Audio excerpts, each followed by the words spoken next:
늘 하나님의 사랑과 축복이 넘치는 우리 모든 성도님들 다 되실 수 있기를 바라겠습니다. 여러분, 우리가 이 세상을 살아가면서 어떻게 우리는 살아야 되는 것이죠? 세상 사람들과 똑같이 살아가는 것 같지만 성도는 세상과 구별함이 있는 사람들인 것입니다. 그래서 이걸 구약에서는 거룩이라고 우리에게 말씀하고 있고 신약에서는 경건이라고 말씀하고 있는 것이죠. 그래서 사도 바울은 특별히 이 경건의 유익에 대해서 디모데전서 4장 8절에서 이렇게 말씀합니다. 우리 한번 같이 읽어보도록 하겠습니다. 육체의 연단은 약간의 유익이 있으나 경건은 범사에 유익하니 금생과 내생의 약속이 있느니라. 아멘. 여러분, 육체의 연단이 어떻게 하다고요? 약간의 유익이 있다라고 말씀하고 있습니다. 여기서 육체의 연단이라는 것은 쉽게 말해서 꾸준하게 건강관리를 잘해주는 것을 이야기하고 있는 것이죠. 그러면 여러분, 우리가 이 땅을 사는 동안 어떻게 살 수 있죠? 고통 없이 건강하게 살 수 있는 것입니다. 여러분, 이것은 우리가 이 땅을 살아가면서 또한 누릴 수 있는 복 가운데 하나인 것이죠. 사실 건강하면 여러분 이게 정말 우리에게 많은 힘이 되잖아요. 당장에 이 땅을 살아가면서 내가 하고 싶은 일이 있는데 건강이 뒷받침되지 않으면 할 수 있어요, 없어요? 못합니다. 아무리 하고 싶어도 하지 못하는 거예요. 그리고 이 땅 가운데서 하나님께서 많은 축복을 누리게 해주셨는데도 불구하고 건강이 뒷받침되지 않으면 이 복들도 제대로 누릴 수 있습니까, 없습니까? 제대로 누리지 못한다는 거예요. 사랑하는 사람들과 함께 축복을 누리고 축복하며 살아가는 것에 있어서 이 건강이 이 땅을 사는 동안에는 정말 귀한 것이죠. 그런데 사도 바울은요, 이 부분에 대해서 육체의 연단은 약간의 유익이 있다라고 이렇게 말씀하고 있습니다. 사랑하는 여러분, 우리 성도님들 이 땅을 살아가면서 건강의 복이 있기를 바라겠습니다. 120세까지 기력이 쇠하지 아니하였던 모세와 같이 주의 전을 마음껏 출입할 수 있고 천국 가는 그 순간까지 하나님 주신 사명 넉넉히 감당할 수 있는 은혜가 저와 여러분들에게 있기를 주의 이름으로 축복합니다.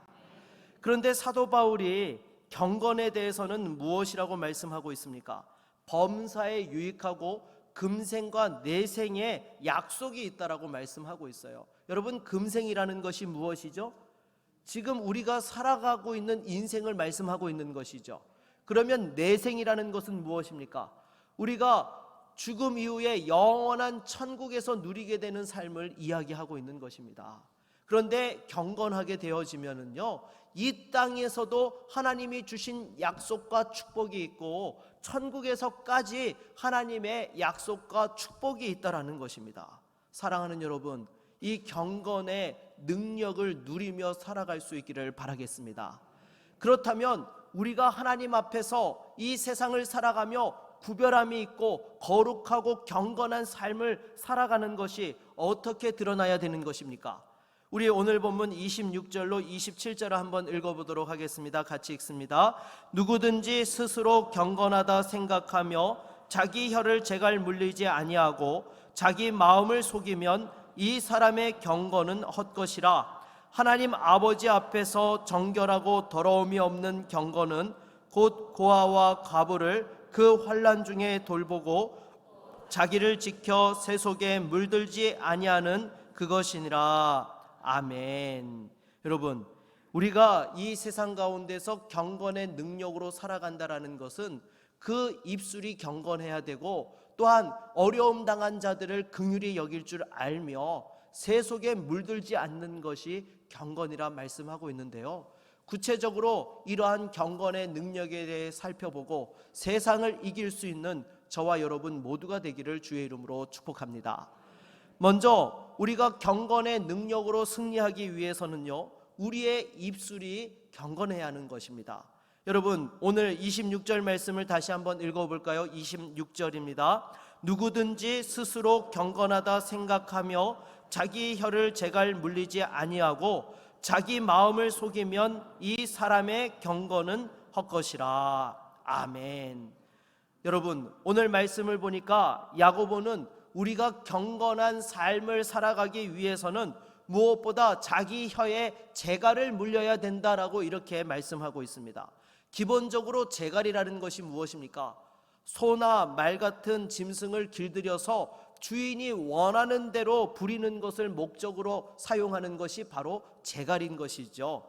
그렇다면 우리 혀에 재갈을 물린다라는 것은 어떤 의미일까요? 내 마음 내키는 대로 말하는 것이 아니라 우리의 주인 되신 하나님께서 원하시는 대로 말하고 행동하는 것을 의미하는 것입니다.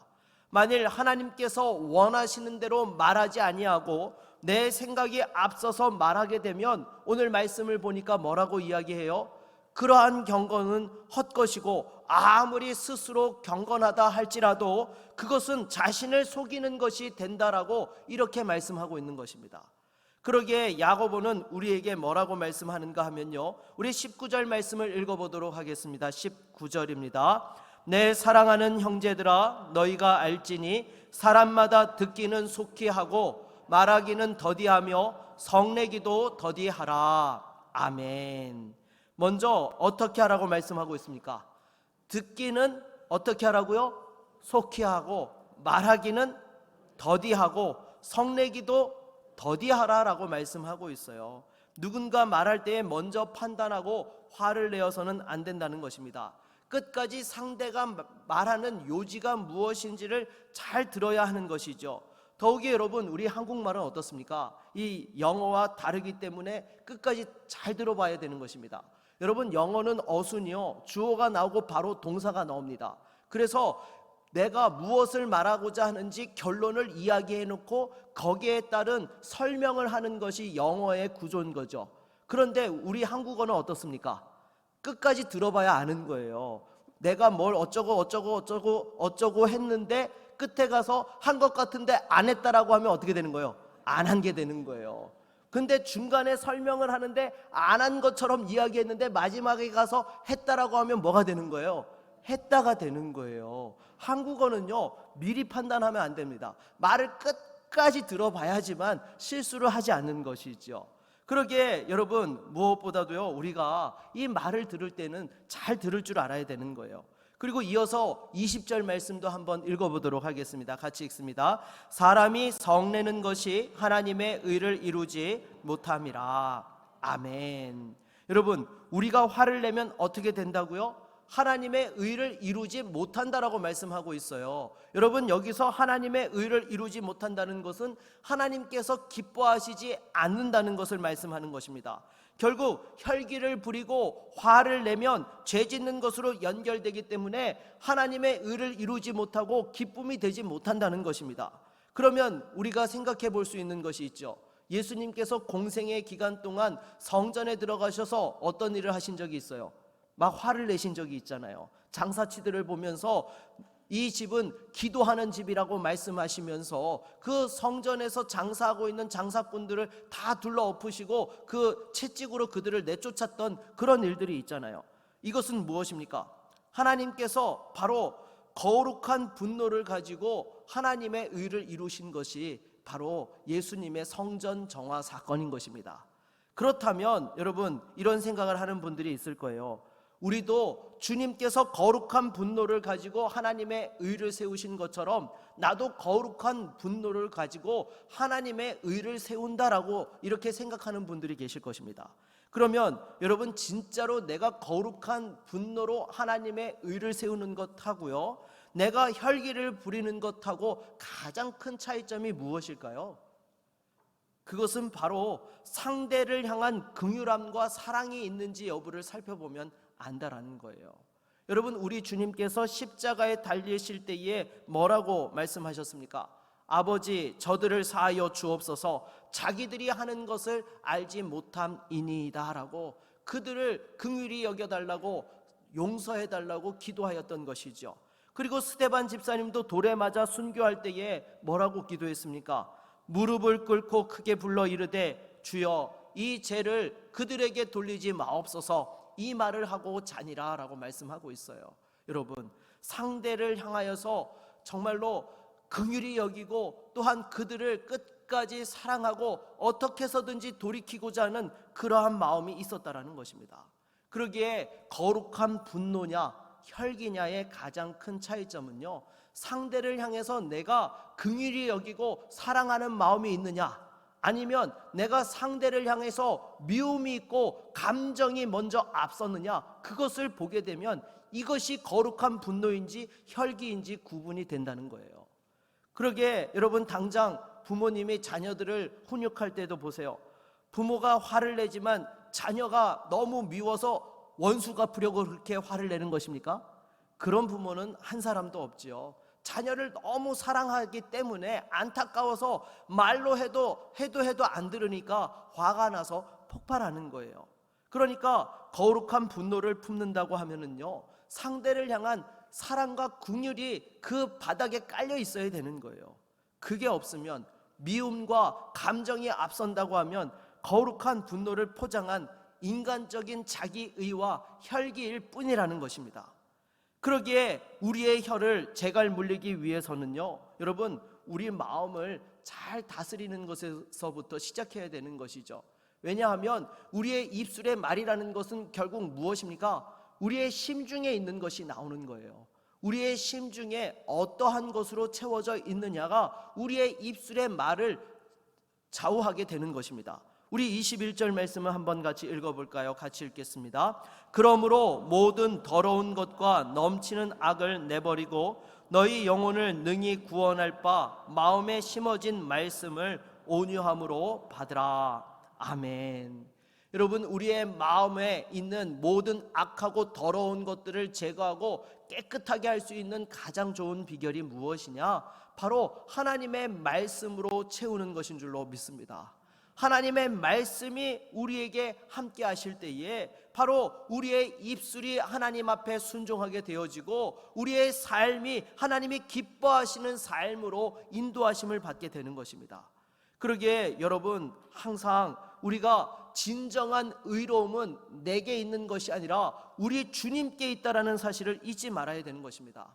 아무리 내가 세상을 살아가면서 다른 사람들보다 의롭다 하더라도 그것은 상대적인 것이지 우리 주님 앞에서는 다 똑같은 죄인이라는 사실을 잊지 말아야 되는 것이죠.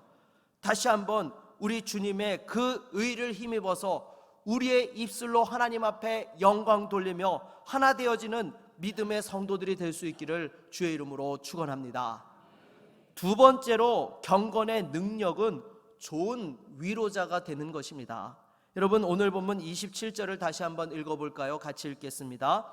하나님 아버지 앞에서 정결하고 더러움이 없는 경건은 곧 고아와 과부를 그 환난 중에 돌보고 또 자기를 지켜 새 속에 물들지 아니하는 그것이니라. 아멘. 여러분, 우리 주변에 어려움을 당한 분들이 있죠. 이런 분들을 잘 돌보는 것이 지금 경건이라고 말씀하고 있는 것입니다. 어려움을 당한 사람들을 잘 돌본다는 것이 무엇입니까? 결국 좋은 위로자가 된다라는 것이죠. 그런데 의외로 이 위로를 잘 못하는 분들이 많다라는 것입니다. 당장에 욥기를 보게 되더라도요, 여러분 어떻습니까? 욥이 갑작스럽게 엄청난 고난과 어려움을 만나게 되었잖아요. 하루아침에 자기 재산이 다 날아가고 자녀들이 다 죽어버리고 아내는 떠나버리고 자기 온몸에는 그 병이 나가지고 너무 고통스러운 상황이 되었던 것입니다. 그래서 이 욥의 친구들이 욥을 위로하기 위하여서 찾아왔는데 이 욥을 위로했던 것이 아니라 오히려 상처만 엄청나게 주었던 것입니다. 그러니 욥이 너무너무 화가 나가지고 그들을 향해서 뭐라고 이야기합니까? 너희들은 재난을 주는 위로자들이고 쓸모없는 의원들이다 라고 이렇게 표현한 거예요. 여러분, 재난을 주는 위로자들, 이게 말이 되는 겁니까? 위로하러 왔는데 오히려 더 그 상처에 소금을 뿌리고 아프게 하는 그런 일들을 했다라는 거예요. 그래서 여러분, 왜 위로하러 왔던 친구들이 이 욥을 제대로 위로하지 못했던 것일까요? 바로 욥의 감정보다는 욥의 말에 이 친구들이 반응했기 때문인 것입니다. 여러분, 욥이 너무 고통 때문에 힘드니까 평상시답지 않게 어떤 이야기들을 많이 했어요?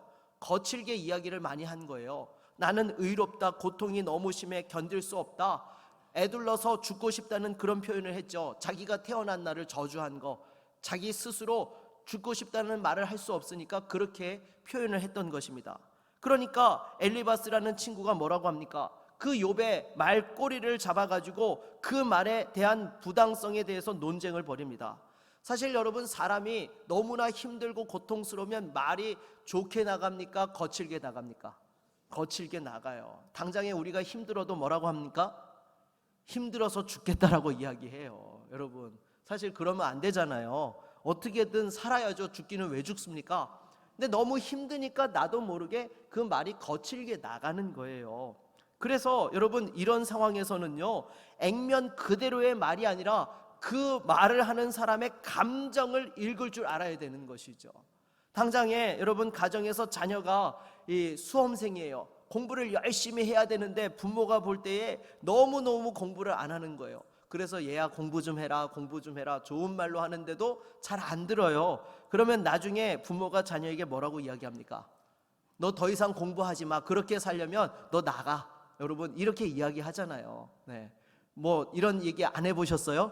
네. 저도 늘 하고 삽니다, 여러분. 네. 그러면 여러분, 이 부모가 이런 말을 할 때 자녀가 그 말에 그래, 나는 더 이상 공부를 해서는 안 되는구나, 다 때려치고 집을 나가야 되겠다 그러고 여러분 나가면 됩니까, 안 됩니까? 안 되죠, 여러분. 그거는 말도 안 되는 이야기인 것입니다. 그건 초등학생도 알아요. 지금 부모가 무슨 말을 하고 있는지. 지금 더 이상 공부하지 말라는 말이 아니라, 집을 나가라는 말이 아니라, 좀 제발 열심히 좀 해라라는 것을 이 반어적으로 표현하고 있는 것을 알고 그것을 이해한다라는 것이죠. 그런데 우리 주변에 보면 이런 공감 능력이 떨어지는 사람들이 있습니다.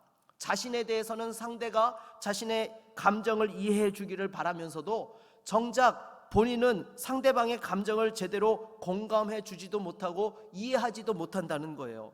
욥의 친구들이 바로 그러했던 것이죠.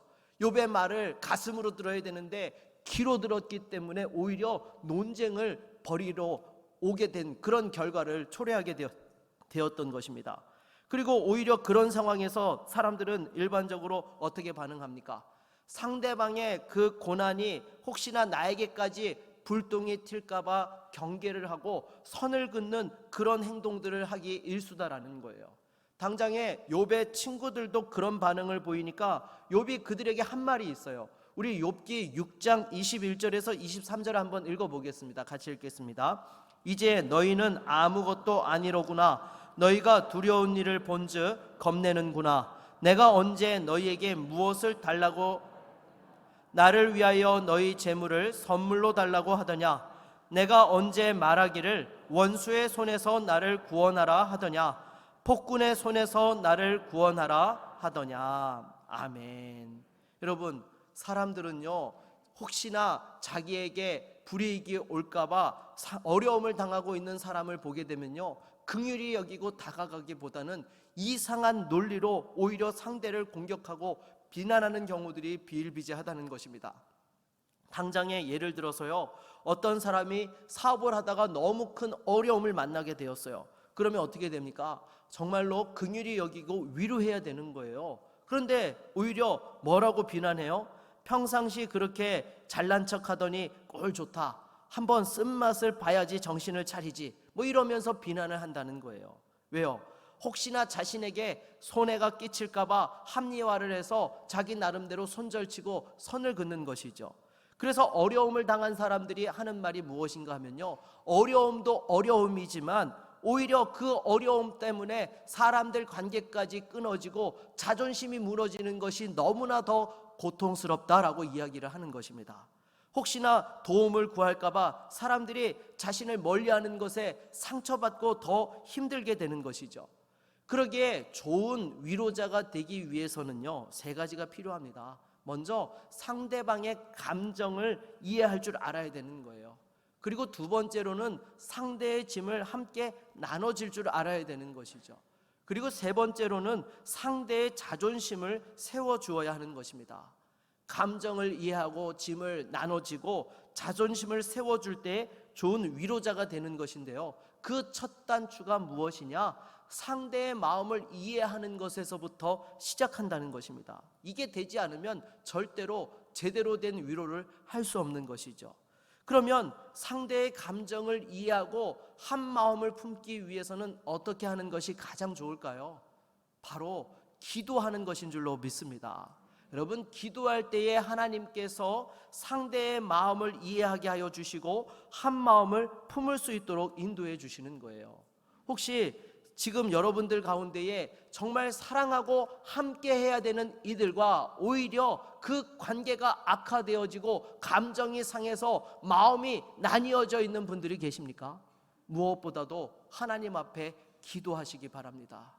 기도할 때에 하나님께서 그 마음을 움직여 주시고 또한 상대를 향한 나의 마음이 새로워지게 되며 하나님께서 풀어주시는 것들을 경험할 수 있게 되는 것입니다. 여러분, 이거는요 말보다도요 기도가 앞서야 되는 거예요.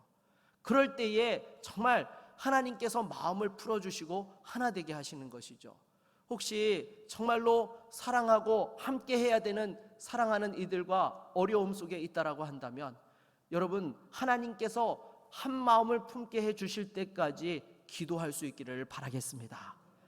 그리고 여러분, 이렇게 기도할 때에 상대의 아픔이 깨달아지고 또한 어떻게 도와주어야 될지 반응할 수 있게 되고 또 상대를 인정하고 자존심을 세워갈 수 있게 되는 것이죠. 그리고 여러분, 이렇게 어려움을 당한 이들을 돕는 것은 결국 무엇입니까? 이것은 바로 우리 주님께 하는 섬김이 되는 줄로 믿습니다. 마태복음 25장을 보면 우리 주님께서 비유로 말씀하시면서 목마른 자, 줄인 자, 벗은 자, 병든 자, 갇힌 자를 돕는 것이 곧 주님을 섬기는 것이라고 이렇게 말씀하셨죠. 그러기에 여러분, 좋은 위로자가 되어서 어려운 형제와 자매, 지체들을 돌아보고 정말로 그 가운데서 섬기는 것은 선택사항이 아니라 우리 성도에게는 사명이 된다라는 거예요. 여러분, 제가 한 번은 선교지에 갔는데 너무 마음이 아픈 적이 있었습니다. 제가 아는 한 선교사님께서 원래는 목회를 아주 크게 하셨어요. 한 700명 정도 모이는 교회에 부임하셔가지고요, 교회가 3배나 성장해서 2,000명이 넘는 교회로 성장하게 된 것이죠. 사실 여러분, 이렇게 교회가 성장 부흥한다라는 것은 첫 번째는 하나님의 은혜고요, 두 번째는 목회자의 헌신이 있어야 됩니다. 물론 성도들의 눈물과 기도의 헌신도 정말 소중하고 귀하지만 목회자가 헌신하지 않고서는 절대 그런 일들이 일어나지 않는 것이죠. 그래서 이 목사님께서 주변 목회자들에게도 존경을 받고 정말 크게 쓰임을 받는 분이셨는데 갑자기 선교지로 나가겠다라고 선언을 하신 거예요. 무엇인가 하면 이 목사님이 처음 목회의 길로 들어설 때에 하나님 앞에 자기가 이 땅에서 교회 국내 목회만 하는 것이 아니라 하나님께서 주시는 때에 반드시 선교사로 나가서 선교지에서 사역을 감당하겠다고 그렇게 기도를 하셨던 것이죠. 그런데 이제 어느 정도 교회가 성장하고 안정되어지는 시점에 하나님께서 그때 드렸던 기도를 다시금 떠올리게 하시고 자꾸 기도케 하시더라는 거예요. 그래서 이제는 내가 국내에서 섬기는 목회의 사역은 하나님께서 여기까지 기뻐하시고 다음 스텝은 선교지로 가야 되겠다라고 선교지로 가신 거예요. 사실 여러분, 이렇게 선교지로 가면은 그 삶이 고통스럽고 고생스럽습니까? 아니면 편안하고 안식을 누립니까? 네, 고생스러운 게 당연한 거죠. 네. 그래서 제가 참 그 선교사님 선교지를 몇 번 가봤었는데요, 그렇게 고생하는 모습을 보면서 너무 안타까웠지만 어쩔 수 없다. 하나님 앞에서 택하신 길이기 때문에 하늘의 귀한 상급으로 축복해 주실 것이다 라고 그런 생각을 가졌는데요, 화가 났던 것이 무엇인가 하면 그 선교지를 방문한 다른 목사님들이 그 선교사님을 마치 종 부리듯이 하더라는 거예요. 국내에 있을 때는 그 목사님한테 도움을 받으려고 와서 목사님 하면서 이렇게 하던 분들이 오히려 마치 갑과 을이 바뀐 것처럼 자기들이 선교비를 대준다라고 오히려 종부리듯이 그렇게 하는 모습을 보면서 너무 마음이 아프고 화가 났던 적이 있습니다. 여러분, 하나님의 복음을 위해 고난당하고 어려움을 겪는 분들에게는요, 그 분들의 가치를 제대로 인정하고 존경해 주어야 하는 것입니다. 여러분, 농어촌 교회 목회자들에 대해서도 마찬가지예요. 사실 오지에서 사역하는 분들이 얼마나 귀합니까? 그분들이 계시지 않으면 어떻게 농어촌에 교회가 유지될 수 있고 복음이 증거될 수 있겠습니까? 그런데 도리어 이 사역의 현장 속에서 보면 마치 농어촌에서 사역하시는 분들은 사역의 실패자들인 것처럼 그렇게 인식하는 것이 현실이라는 거예요. 아니요. 여러분, 그런 분들도 위대한 사명자이고 하나님 앞에서 쓰임받고 있는 믿음의 사자들인 줄로 믿습니다. 우리 주변에 또한 이와 같이 믿음을 위해서 인생의 고난과 어려움을 당하고 있는 성도들이 있다면 이런 분들도 인정해주고 존경해 줄 알아야 되는 거예요. 그러나 오늘날 우리가 살아가고 있는 시대는 어떻습니까? 존경해야 될 사람이 존경받지 못하고 존경해서는 안 될 사람이 존경받는 그러한 악한 시대를 우리가 살아가고 있다는 것입니다. 그럼에도 여러분, 우리가 믿음을 위해 고난당하는 분들을 정말로 귀하게 여기고 함께 위하여 기도하고 함께 거룩하고 경건한 믿음의 사명을 감당할 수 있는 저와 여러분 모두가 될 수 있기를 바라겠습니다. 우리 옆에 계신 분들과 한번 인사하실까요? 사랑하고 존경합니다. 네. 세 번째로 경건의 능력이라는 것은요, 새 속에 물들지 않는 거예요. 여러분, 우리 27절 말씀을 다시 한번 읽어볼까요? 같이 읽습니다. 하나님 아버지 앞에서 정결하고 더러움이 없는 경건은 곧 고아와 과부를 그 환난 중에 돌보고 또 자기를 지켜 새 속에 물들지 아니하는 그것이니라. 아멘. 여러분, 새 속에 물들지 않으려면 여러분 어떻게 해야 됩니까? 우리가 하나님의 자녀요, 하나님 앞에서 거룩한 산제물이라는 것을 우리는 잊지 말아야 되는 것입니다. 그런데 여러분, 오늘날 교회와 성도들이 너무나 쉽게 세상에 물들고 그렇게 살아가고 있습니다. 왜 그럴까요? 여러분, 그것은요, 이 새 속에 물든다라는 것의 가장 핵심 포인트가 무엇인가 하면 편리함과 이익을 추구하는 거예요. 여러분, 신앙생활은요, 편리함과 이익을 추구하는 것이 아닙니다. 하나님의 영광을 추구하는 것이죠. 그런데 이 편리함과 이익을 추구하다 보면 어떻습니까? 하나님 앞에서 헌신과 수고보다는 자기가 편리하고 자기가 만족한 것이 우선되어진다는 것입니다. 내가 죽고 예수로 살아야 되는데 오히려 예수는 죽고 내가 사는 그러한 인생을 산다는 거예요. 그래서 여러분, 신앙은요, 편리함과 이익이 우선이 아니라는 거예요. 요즘 세상들 말로 가성비가 우선이 아니라는 것입니다. 여러분, 이스라엘 백성들이 왜 실패했습니까? 하나님의 말씀을 따르기보다는 가나안 땅의 그 편리함과 실리를 추구하다가 결국에는 실패하고 말았던 거예요. 오늘날 교회들도 마찬가지입니다. 왜 믿음의 야성을 잃어버리고 경건의 능력은 사라지고 모양만 남게 된 것입니까? 편리함과 이익을 따르다가 교회가 그렇게 되었다라는 거예요. 그래서 여러분, 교회에서 이와 같이 세속화가 되어지면 가장 먼저 흔들리는 것이 무엇이냐? 바로 예배가 무너진다는 것입니다. 당장에 여러분, 우리가 이 코로나 시기를 거쳐오면서 새롭게 등장한 단어가 있죠. 무엇이요? 대면 예배. 여러분, 솔직히 코로나 이전에 우리가 예배하면 예배지 대면 예배, 인터넷 예배 이런 단어가 있었습니까? 없었죠. 여러분, 예배는 무조건 하나님 앞에 나와서 우리를 산제물로 드리고 영광 돌리며 하나님을 배우는 것이 예배다라는 것이 분명하게 우리가 가지고 있었던 예배의 가치고 기준이었던 거예요. 그런데 코로나를 거치면서 어쩔 수 없이 피치 못해서 모이지 못하는 상황들이 되다 보니까 인터넷 예배라는 용어가 등장하고 대면 예배라는 용어가 등장하게 된 거예요. 그런데 여러분, 우리가 예배는요, 여러분, 나의 편리함을 따라서 드리는 것이 아니에요. 아무리 힘들어도요, 하나님 앞에 나를 산제물로 드리는 것이 예배다라는 것을 우리는 잊지 말아야 되는 거예요. 그러기에 이 대면 예배를 중시하지 아니하면 여러분 어떻게 됩니까? 결국에는요, 여러분, 교회가 그 근본적으로 뿌리채 흔들리게 된다는 것입니다. 여러분, 예배가 무너지면 그 다음에 뒤따라서 무너지는 것이 무엇일까요? 기도가 무너져요. 여러분, 예배가 살아있는 교회가 기도하고요, 예배가 무너진 교회는요, 기도가 식어버립니다. 그래서 여러분, 교회 안에서 기도가 살아있지 못하게 되면 어떻게 됩니까? 직분도 제대로 감당하지 못하게 된다는 것이죠. 여러분, 이건 꼬리에 꼬리를 물고 나타나는 것이에요. 여러분, 직분이라는 것이 무엇입니까? 내 능력으로 하는 것이 아니죠. 하나님께서 주신 그 은혜를 따라서 섬기는 것이기 때문에 항상 기도가 뒷받침되어야지만 제대로 직분 감당을 할 수 있는 거예요. 그런데 기도가 죽으니까 여러분 어떻게 돼요? 이 직분에 대해서도 약해지고 제대로 감당하지 못한다는 것입니다. 그래도 우리 교회는 감사한 것이요, 직분을 귀하게 여길 줄 안다는 거예요.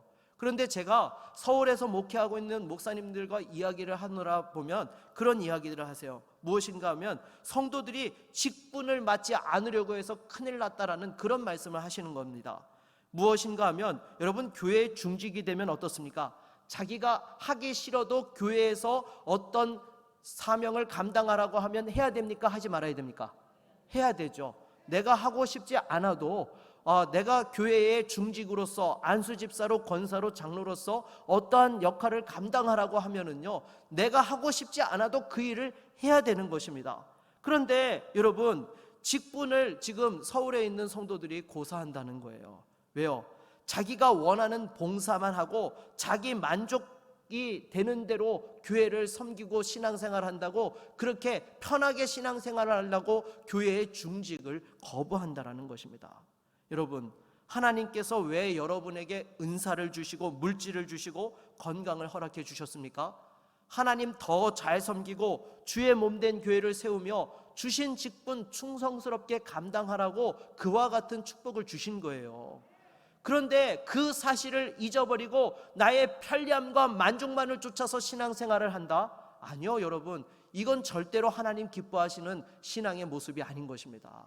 여러분, 신앙은요, 나의 만족과 편리함을 쫓아서 하는 것이 아니라 하나님의 영광을 위해서 나아가는 것입니다. 때로 그것이 나에게 손해가 되고 어려움이 있고 오히려 주변 사람들에게 비난을 받는다 할지라도 그 십자가를 지고 나아갈 때에 그것이 바로 주님의 십자가를 따르는 믿음의 성도의 모습이요, 이 시대의 경건의 능력을 가진 성도라는 것입니다. 그래서 제가 목회를 하면 할수록 드는 생각이 무엇인가 하면 신앙은 보수적이어야 한다라는 생각을 제가 더 많이 갖게 됩니다. 여러분, 우리 어른들에게 배웠던 그 신앙을 절대로 포기하면 안 돼요.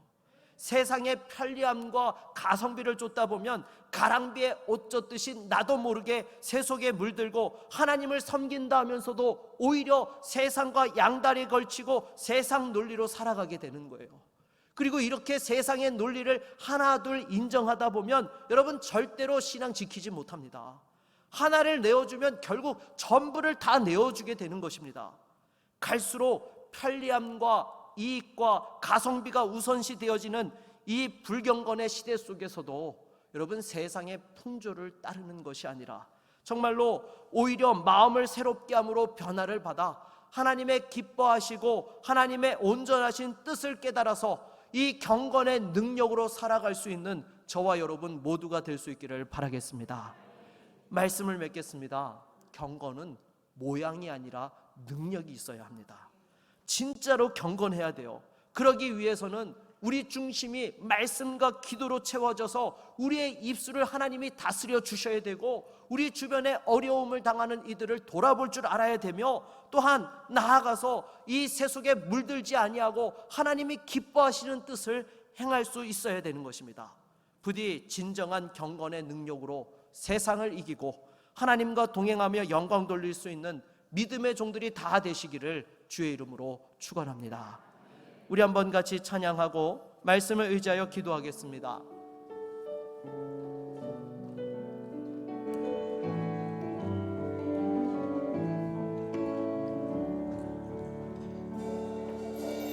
진실하게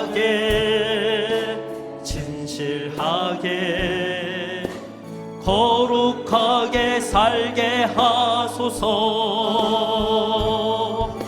진실하게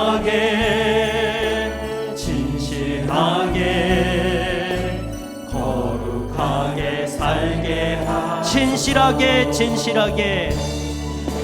진실하게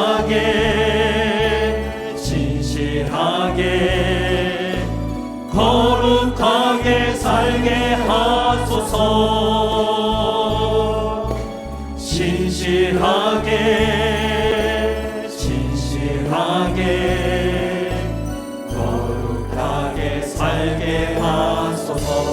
하나님 나의 마음